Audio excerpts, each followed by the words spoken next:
Job chapter 6. Job's lost everything. He's a righteous man, and yet he suddenly loses all his wealth. His sons and daughters are killed, loses his wife, loses his health, and his friends come and complain that he is not talking rightly. And he excuses himself by saying, look, my calamity is so heavy. What I've gone through is so awful. Well, therefore have my words been rash, he says.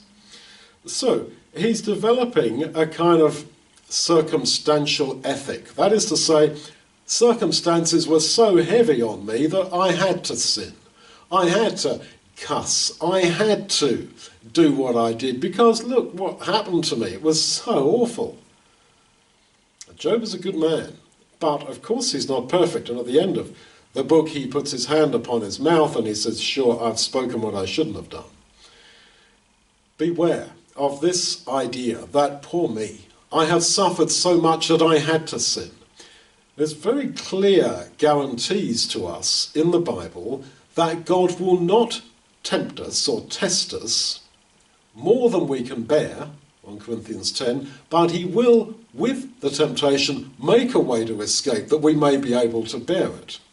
In the Psalms, we read that the rod of the wicked will never land so heavily upon the righteous that they must put forth their hand to iniquity. These are wonderful encouragements that God knows your limits, and he will not bring circumstance into your life to such an extent that I had no option but to sin.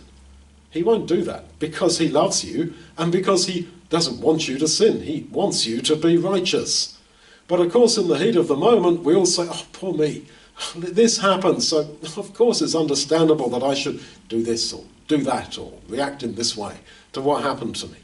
Look, sin is not inevitable.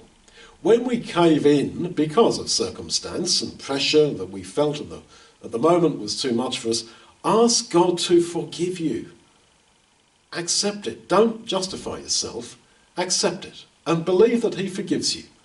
And ask for his strength and plead his promises that he will not suffer you to be tempted more than you can bear, but he will make a way to escape that you might be able to bear it.